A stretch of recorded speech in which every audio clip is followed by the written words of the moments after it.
¿Qué tal? ¿Cómo están? Bienvenidos. Iniciamos aquí nuestro tiempo de entrevista. Ya saben que pueden seguirlo a través de nuestro streaming www.elvenezolanotv.es. Y hoy vamos a hablar de un tema sumamente interesante, de esos temas que realmente van a marcar el futuro, pero el futuro profundamente, lo que nos vamos a encontrar en la sociedad, en la forma de organizarnos durante los próximos años y sobre todo lo que tiene que ver con el mundo de la economía y con el mundo de los trabajos y de los trabajadores, cómo se va a organizar el mundo de la empresa, la forma de afrontar el trabajo durante los próximos decenios. Para hablar de este tema tenemos hoy a Raquel Roca. Raquel Roca es una periodista, es consultora digital y es la autora de este libro que tengo ahora en mis manos. Se llama Nomad, los trabajadores del futuro, de la editorial Lead. Raquel, ¿qué tal? Bienvenida. Muchísimas gracias. Es un libro interesante, decía, que muestra cómo van a ser las cosas realmente en la vida cotidiana, en algo tan importante para la vida de las personas como es el trabajo durante los próximos años. Y dices tú en tu libro que el gran cambio va a ser en el 2020. Bueno, nos quedan todavía unos cuantos años para irnos concienciando, nada más. Sí, en realidad es verdad que hablamos de los nómadas como trabajadores del futuro, pero es una realidad que ya está pasando. Todo este libro, todo lo que tratamos es una realidad que ya está sucediendo, lo que pasa es que se va a acuciar y va a ser más potente en los próximos años. Y es verdad que hay una cifra que trabajan todos los estudios, todos los expertos, que es el 2020, que yo siempre digo puede ser el 2019, podrá ser el 2023, pero bueno, se ha redondeado hacia el 2020, que es la cifra en la que se supone que grandes compañías como Google, o es probable que se adelante Microsoft, están generando unos proyectos de conectar todo el mundo a Internet de manera gratuita, que ahora no se puede. Y eso va a suponer un revulsivo y una gran revolución profesionalmente hablando. Dices sociedad industrial frente a sociedad de la información, pero el concepto de sociedad de la información ya hasta suena antiguo también. Estamos ya en la sociedad digital directamente, ¿no? Sí, bueno, sociedad del conocimiento. Sí, sí. Si no queremos información, que es verdad que puede quedar un poco antiguo, la del conocimiento sí. ¿Pero por qué? Porque el conocimiento es una hija directa de las nuevas tecnologías y van absolutamente de la mano. Cuando hablamos de los nomads, que es un neologismo... ¿Qué es un nomad? Sí, Exactamente, bueno, ¿qué es un nomad? Sí, bueno, vamos a ¿Cómo explicar lo la palabra. decir en español para sí, que se entienda? Es un nómada del conocimiento. Es un nómada del conocimiento, no Pero de es un conocimiento. trabajador, ¿cómo tiene que ser el trabajador en el futuro? Aquí hay dos maneras de tratar esta perspectiva y yo las dos las reflejo en el libro. Una como perfil profesional, si hablamos como un perfil profesional, es un nómada del conocimiento, es un trabajador que tiene unas características similares pero avanzadas al freelance o al autónomo. Quiero decir, no está acogido en una sola empresa, sino que trabaja pues, para empresas distintas, por proyectos colaborativos y demás, de manera independiente. Si hablamos de mentalidad nomad, que yo es como prefiero tratar el contenido, estamos hablando de es aplicable a todo tipo de persona y trabajador, independientemente de que sea una empresario, un emprendedor o sea una persona contratada a tiempo fijo en una empresa. O sea, lo que estás viniendo a decir más o menos es que a partir del 2020, poniendo eso como fecha significativa, que es dentro de 4 años, efectivamente, cada vez va a ser menos frecuente el trabajador ligado a una empresa y solamente a una empresa, y va a ser todo más como una red de colaboración con distintas empresas, ¿no? O sea, lo que es el trabajador autónomo. Sí, lo que pasa es que no es exactamente un trabajador autónomo, porque si no diríamos que es el autónomo, ¿vale? Lo que diferencia a este nómad, que efectivamente las cifras dicen que para el 2020 será el 45% de la fuerza laboral mundial, ¿vale? Mundial, no solamente en España. No, mundial. Estamos hablando casi de la mitad de la población activa en todo el mundo, va a operar como perfil nomádico, es decir, de manera independiente. Lo que pasa es que este trabajador de conocimiento, a diferencia de lo que puede ser un autónomo o un freelance, en primer lugar está totalmente ligado a las nuevas tecnologías, desarrolla su trabajo en digital, esa es una gran diferenciación, y luego por otro lado es un trabajador del conocimiento, entonces bueno, pues todo lo que tiene que ver con trabajo del conocimiento es el expertise que él tiene y cómo se desarrolla. Claro, pero hay gente, Raquel, que dice, bueno, ¿y yo por qué tengo que ser un nomad? Yo lo que quiero es trabajar en una empresa, que me paguen la nómina, que cotizar a la seguridad social, jubilarme cuando me toque, y ¿por qué tengo que ser Me un parece nómad? muy bien, pero no tienes por qué ser un nómad, pero sí te tendría muy bien tener una mentalidad nómad. Nómad como perfil, si no quieres, no. Mentalidad nómad, sí. ¿Por qué? Porque si no eres una persona que esté innovando dentro de tu propia empresa, que eres creativo dentro de tu propia empresa, que no está aportando un valor en tu propia empresa, tus probabilidades de que te quedes fuera de esa empresa cada vez van a ser más altas, y eso lo sabemos. Entonces, si quieres ser una persona competitiva contigo misma, aparte por un hecho de simple hecho de no aburrirte en tu entorno de trabajo, simplemente por eso, te merece la pena tener una mentalidad nomádica que al final está muy unida a la innovación y a la creatividad. Dice Raquel en el libro que lo llevamos en la sangre, que hay que tener una mentalidad positiva. ¿Realmente lo llevamos todos en la sangre? Esto de de un poco montarnos la historia por nuestra cuenta, ser creativos, ser colaborativos, yo creo que sí. no estar esperando a que nos den las órdenes de lo que tenemos que hacer. Yo creo que sí, que es una cosa innata, en el libro lo cuento, cuando somos niños, aunque seamos dependientes de nuestros padres para nuestra propia supervivencia, hay un montón de cosas que lo que queremos es hacerlos solos, ¿no? Queremos aprender a andar para salirnos de la cuna. Nuestro instinto es esa independencia. Colaborativos, por supuesto lo somos, el ser humano no es nada de manera independiente, sino que consigue hacer las grandes cosas o cosas en colaboración con los demás. Lo que pasa es que nos hemos acostumbrado, de unos 100 años para atrás, bueno, pues a burguesarnos, ¿no? En una sociedad muy ligada a lo industrial, en el que bueno, se nos ha recomendado y se nos ha dicho que tenemos que estar quietos en un sitio para siempre, el mayor tiempo probable que se pueda, ¿no? Y entonces, bueno, lo que nos han comprado es nuestro tiempo y nuestra mano de obra, porque de esto venimos, de una revolución industrial con estas características que tenía sentido en su momento, pero que ya no la tiene. Y la revolución tecnológica, que es la que estamos ahora y que la que, según tu tesis, está cambiando también las formas de organizar el trabajo, requiere una mentalidad distinta, que es la que todos podemos ir cultivando o que llevamos dentro, pero que no estamos acostumbrados a ejercitarla, y requiere también cosas como, por ejemplo, estoy leyendo textualmente un capítulo, implementar un Social Business Plan. ¿Esto qué es? Bueno, por un lado la mentalidad, que es ¿Esto lo tenemos que hacer todos los que tengamos? Esto es para empresa, entonces este es un capítulo que está especialmente pensado para la empresa, quiero decir que al final nos afecta a nosotros como trabajadores, tanto si colaboramos desde fuera como si estamos dentro de plantilla.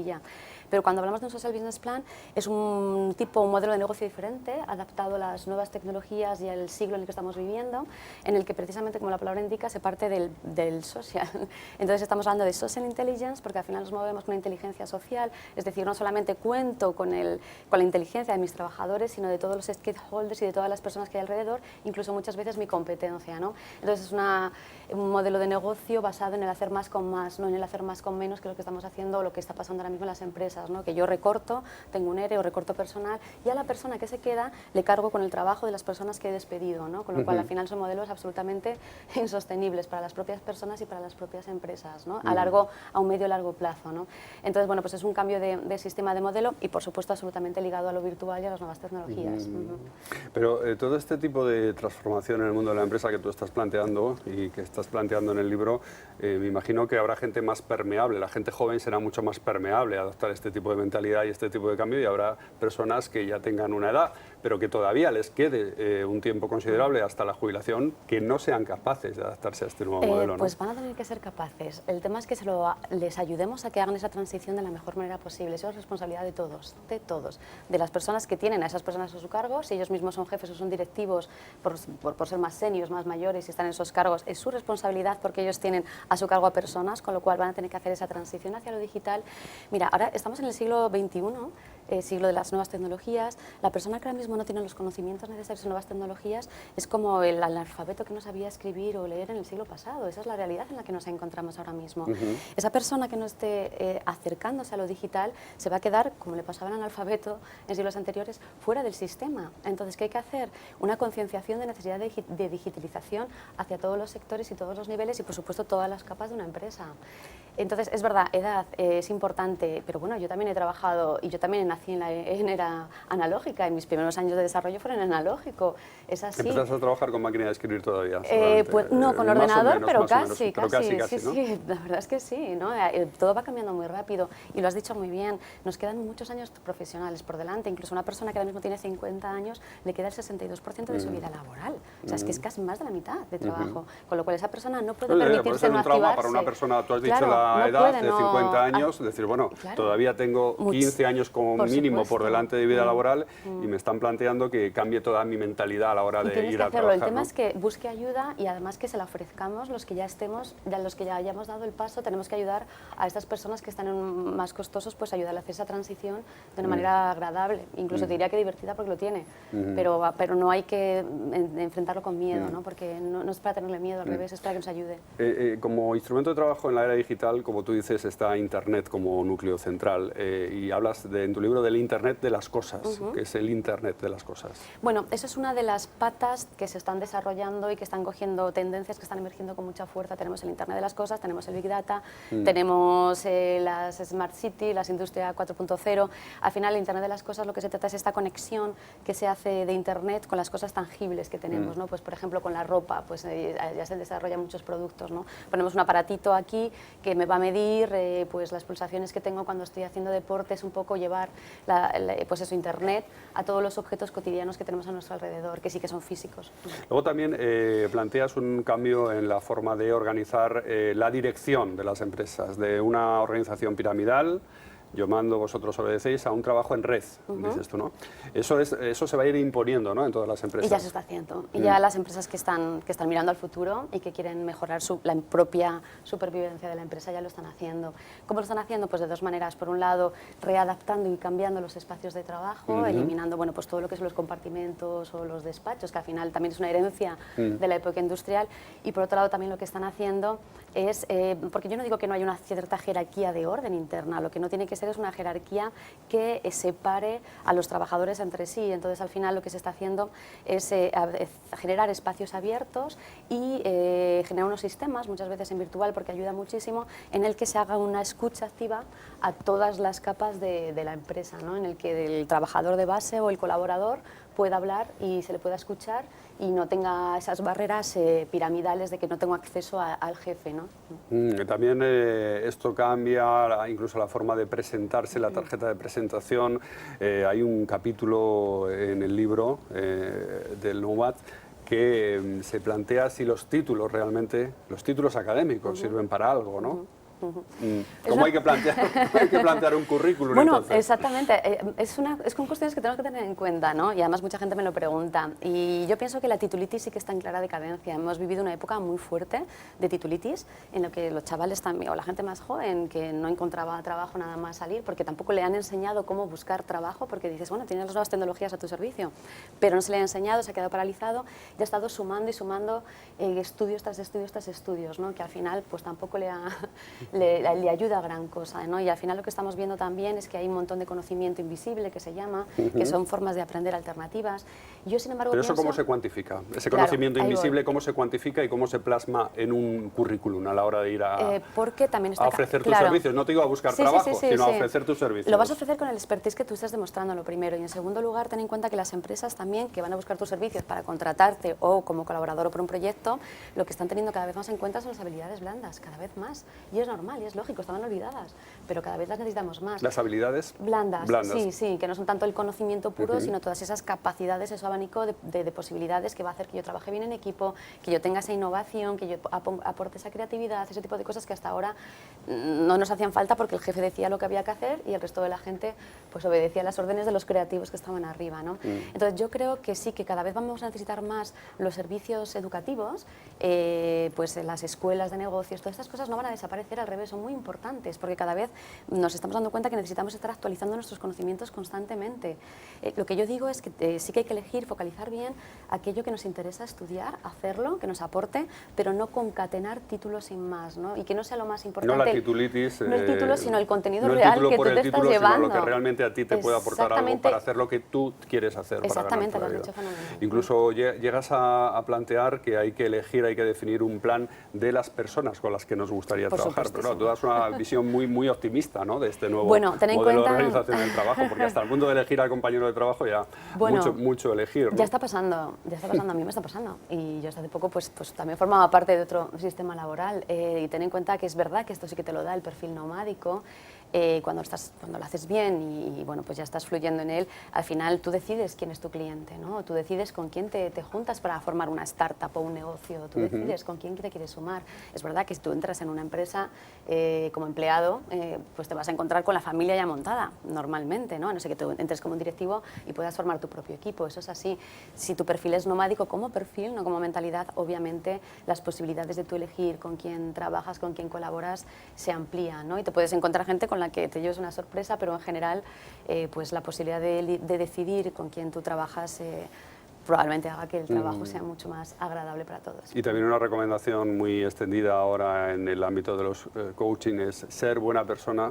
Finalmente resulta rentable, resulta más rentable a la larga ser buena persona que ser un crápula dentro del trabajo. Pero ¿no? vamos, clarísimamente, yo es una cosa que defiendo y sé que puedo pecar de naif, ¿no? O de ñoñería por decir esta palabra, pero no me importa, defiendo el ser buena persona a muerte, porque el daño que hace en una empresa una mala persona, sobre todo si tiene un puesto de jefatura, porque claro, tiene el poder sobre los demás, ¿no? Lo sabemos, la mayoría de la gente que se va de una empresa, en un alto porcentaje, no es porque no le gusta el trabajo que está desarrollando, es porque tiene un mal jefe. Eso es terrible, es terrorífico. Entonces, ¿y por qué tiene un mal jefe? Pues, entre otras cosas, porque no es buena persona generalmente, por sus incompatibilidades, por lo que sea, ¿no? Una persona negativa o nociva en un entorno es como un cáncer, ¿no? Que al final, bueno, pues puede destruir la capacidad tóxica, efectivamente, un equipo, ¿no? Entonces, por eso digo, si tratamos a los demás como deseamos que nos traten a nosotros mismos, si somos buenas personas, lo único que vamos a generar es un entorno agradable. Cuando somos donantes, que esto parte de un libro de Adam Grant, muy recomendable, si tú estás donando y no estás esperando nada a cambio, al final estás provocando esa acción de donar en los demás, ¿no? Con lo cual, cuando actúas desde la generosidad y desde el compartir y desde lo que es muy nomádico también, ¿no? Y muy de las redes sociales, el compartir, pues al final la energía positiva fluye y tú estás dotando de conocimiento y de ayuda a los demás que te acaba volviendo de vuelta, es así. Las redes sociales también tienen una importancia muy fundamental en la organización de esas redes de colaboración o redes de trabajo, hasta el punto de que es inconcebible no tener presencia en redes sociales, ¿no? Para mí sí. Por ejemplo, en España, en Venezuela, el uso del Twitter está mucho más extendido que aquí. En España todavía somos muy reacios, ¿no? Hay personas muy reacias a moverse en Twitter, a tener un perfil en redes sociales, ¿no? Sí, yo creo que, por ejemplo, profesionalmente hablando, porque yo las redes sociales es el uso que recomiendo hacer y el único que le doy es profesional, ¿de acuerdo? La parte personal no me meto. Pero yo creo que sí que tenemos una gran acepción y de hecho España es uno de los países líderes en el uso de LinkedIn, por ejemplo, o LinkedIn. Pero es verdad que Twitter, en general, hay desconocimiento grandísimo de que es una red profesional maravillosa, ¿no? Es una red de networking brutal y la gente lo desconoce. Yo creo que se genera un poquito de miedo porque al final ves lo de los hashtags, el lenguaje y simplemente es porque nadie le ha explicado bien cómo funciona esta red, ¿no? Que es una red súper intuitiva, muy fácil de usar y que tiene un potencial brutal en lo laboral.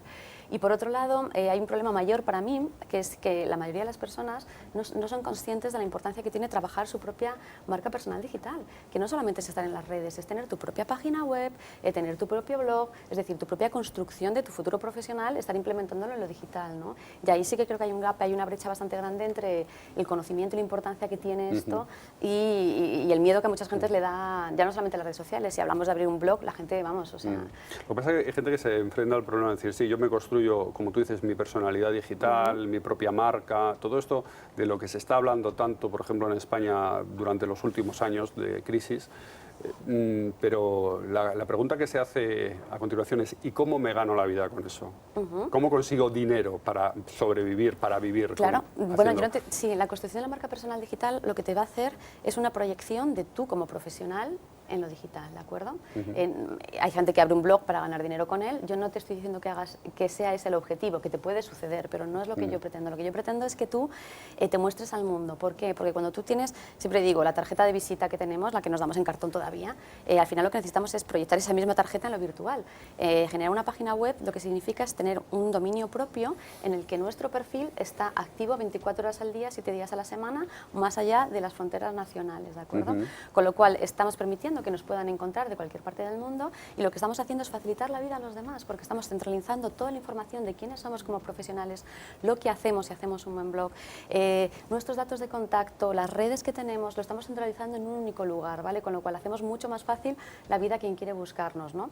Y por otro lado, además, lo que estamos consiguiendo con esa marca personal digital es decirle al mundo, hey, señores, yo soy una persona digital, porque si yo no tengo un perfil digital, no me van a encontrar, con lo cual mis probabilidades de que me contrate alguien que me interese o colaborar con alguien que me interese se merman bastantes. Y por otro lado sí que estoy dando una señal al mundo, que es que yo no estoy actualizado ni estoy preparado para este entorno laboral que necesitamos.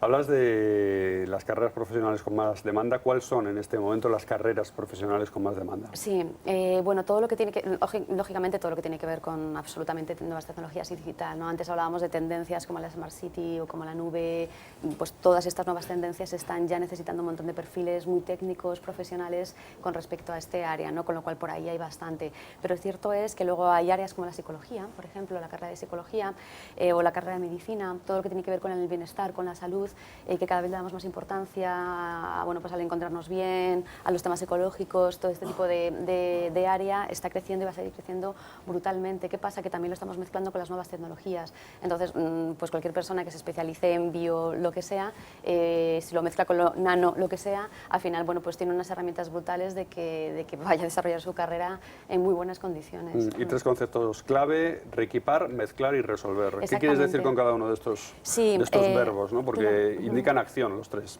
Sí, al final es una conjunción un poco también de por dónde pasan los trabajos del futuro. Cuando estamos reequipando es que estamos dotando a un trabajo que ya existe de una nueva metodología utilizada con lo digital, ¿no? Creo que ponía el caso en el libro, que no me acuerdo muy bien, creo que eran los policías, ¿no? Y ahora se llaman los COP, no sé cuántos, pues entonces es un policía digitalizado, con todos los beneficios que puede tener. Cuando estamos mezclando es que estamos mezclando dos tipos de carreras diferentes entre sí, ¿vale? Pues dos carreras distintas, puede ser el periodismo en un momento determinado, pues con la formación, ¿de acuerdo? Y siempre las nuevas tecnologías están por medio, y de lo que sale de esa nueva formación estamos encontrando un nuevo tipo de empleo nuevo. Y la última ya sí que es un nuevo tipo de carrera que actualmente no existe y que va a acabar naciendo como consecuencia de esta revolución digital. Luego todo esto hay una gran preocupación por saber, bueno, ¿y esto cómo me afecta a mí a la hora de firmar un contrato, ¿no? Ahora en España se habla tanto de reforma laboral, de simplificar el modelo de contratación, de reducir el número de contratos y el concepto este de flexiseguridad, ¿no? Esto del NOMAD va a acabar también modificando totalmente los modelos de contratación. ¿Cuál va a ser el modelo de contratación? Lo va a modificar radicalmente. ¿Cuál va a ser? No tengo ni idea. Estamos en un momento... ¿O no va a haber ningún contrato? No sé, sinceramente sí, sí que va a haber. Al final hay cierta regulación que es inevitable, ¿no? Hay un marco que todos necesitamos, ¿no? ¿Cómo va a ser? No sé cuál es. Lo que yo apunto en el libro, y cada vez hay más gente de legal y más gente de nomádica, por supuesto, mucho freelance también muy interesado, obviamente, y las propias empresas, que son las que están externalizando los servicios, ojo, ¿vale? Entonces a las empresas les interesa externalizar el servicio, con lo cual lo que tenemos que hacer es buscar una manera de contraprestación económica o tipos de contratos que sea, siempre digo, desde el win-win, no como hasta ahora, que normalmente son en perjuicio del trabajador. Hay que dar una vuelta.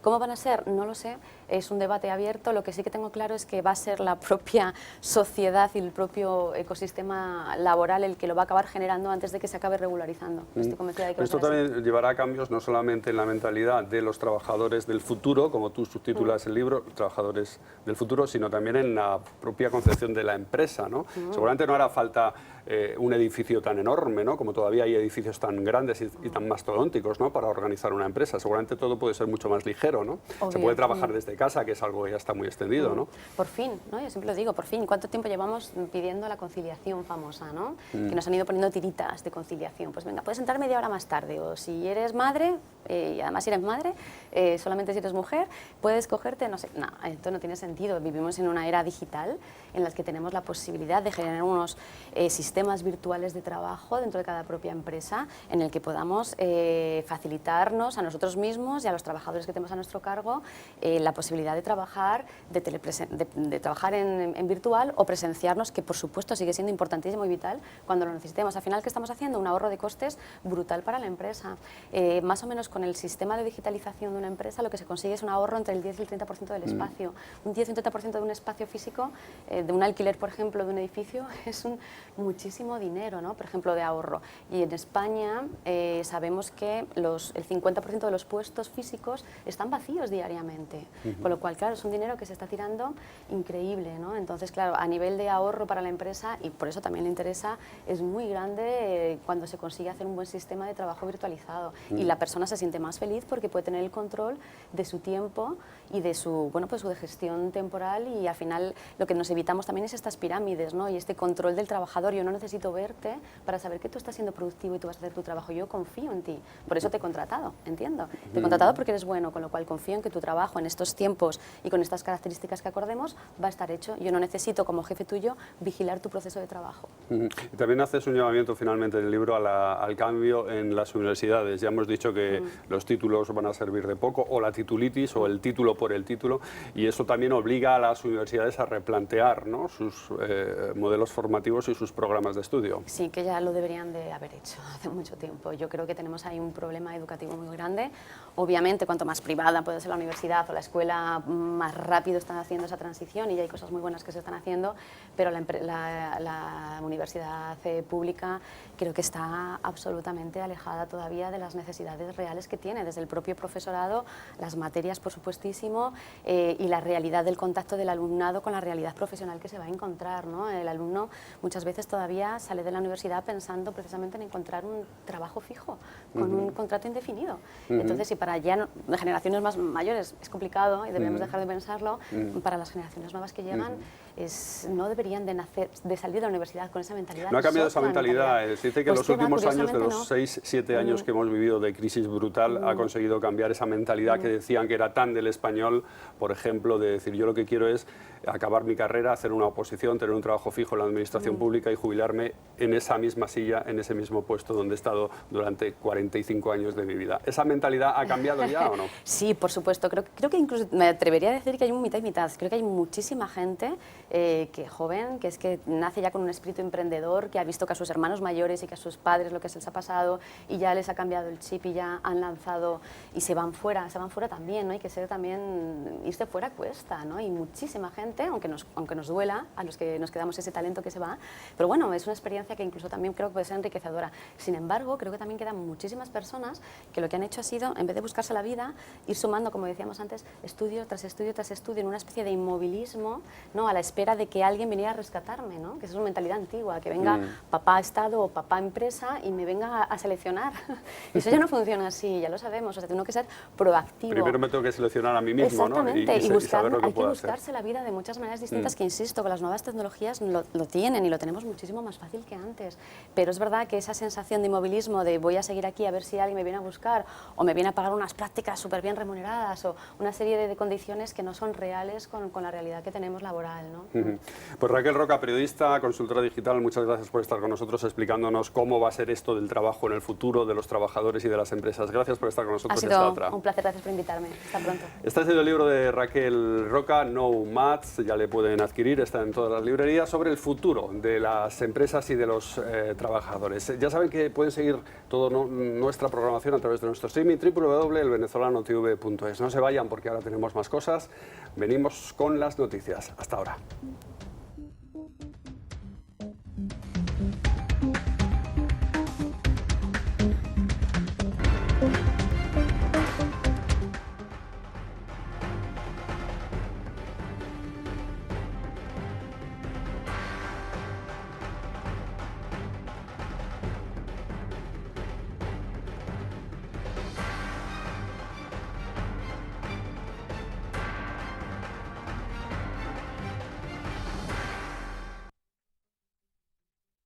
Mencionó recientemente